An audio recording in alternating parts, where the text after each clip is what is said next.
Hello दोस्तों, तो चलिए आज हम दूसरा प्रश्न ले लेते हैं कि विश्लेषण कीजिए कि किस प्रकार क्षोभ मंडल की विशेषताएं इसे मौसम संबंधी घटनाओं के लिए महत्वपूर्ण मंडल बनाती हैं। ठीक है, इसे हमको विस्तृत रूप से समझाना है।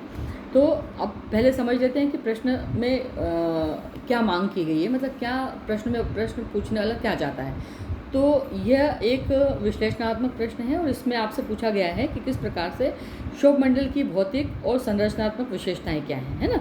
उसे मौसम की घटनाओं जैसे वर्षा, तूफान और बादल, आर्द्रता आदि के लिए एक उपयुक्त महत्वपूर्ण वायुमंडल बनाती है। ठीक है, तो आपको मुख्य रूप से दो बातों का विश्लेषण करना है। पहला, क्षोभ मंडल की प्रमुख विशेषताएं क्या हैं ये समझानी है। दूसरा, ये विशेषताएं मौसम संबंधी घटनाओं को कैसे प्रभावित करती हैं। तो ये दो चीज़ें हमको इसमें बतानी है प्रश्न के उत्तर में।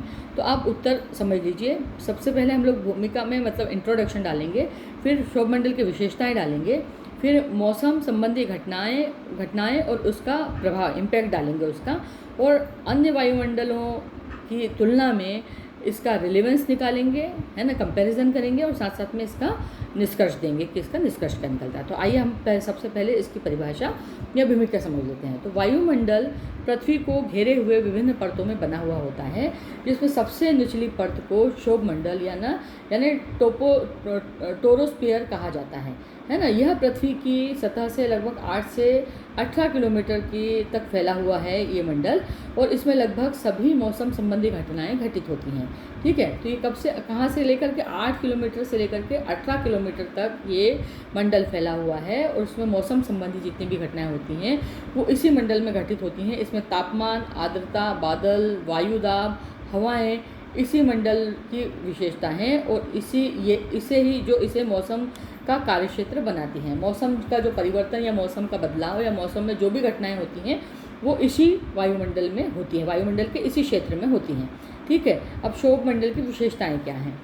तो ऊंचाई और विस्तार, तो ध्रुवों पर ये 8 से 10 किलोमीटर है। विषुवत रेखाई क्षेत्रों पे ये 16 से 18 किलोमीटर तक ऊंचा है, और यह आसमान की ऊंचाई और तापीय प्रभाव और जलवायु गतिविधियों को ये प्रभावित करता है। ठीक है, अब तापमान की गिरावट, है ना।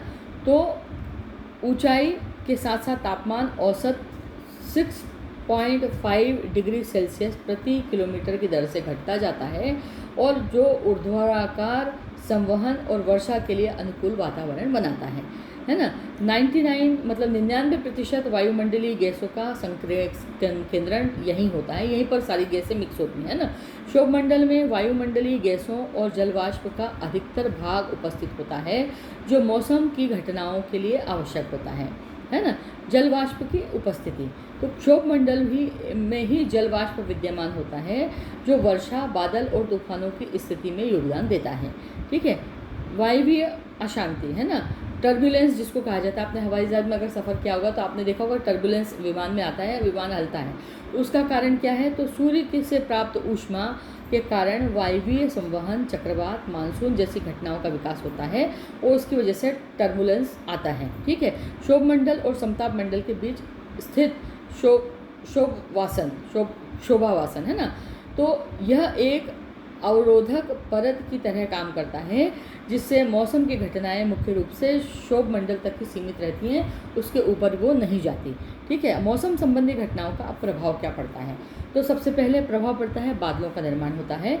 जलवाष्प और तापमान में गिरावट के कारण संघनन की जो प्रक्रिया है वो बादलों में परिवर्तित होती है। ठीक है, वर्षा और तूफान, संवहन धाराएं गर्म वायु को ऊपर ले जाती हैं, जिससे वर्षा, गरज और तूफान उत्पन्न होते हैं।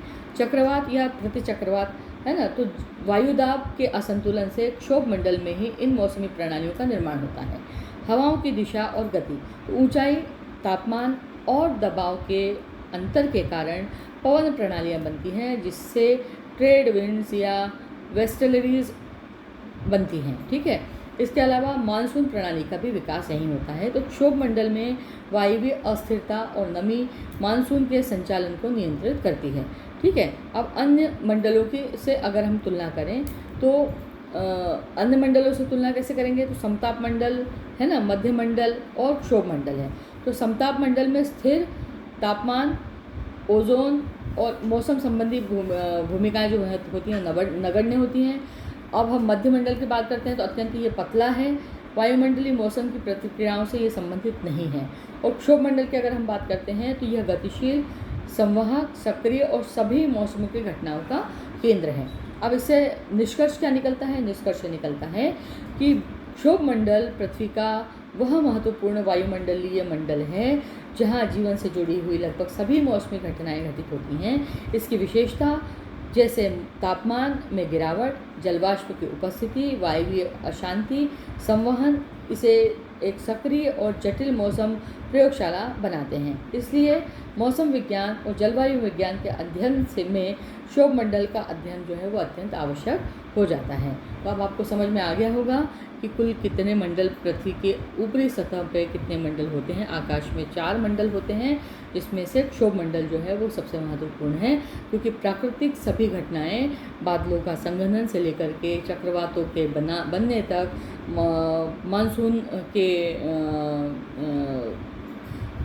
बनने तक और हवाओं की गति और हवाओं के दिशा जो है उसका भी जो निर्माण होता है वो इसी क्षोभ मंडल में होता है।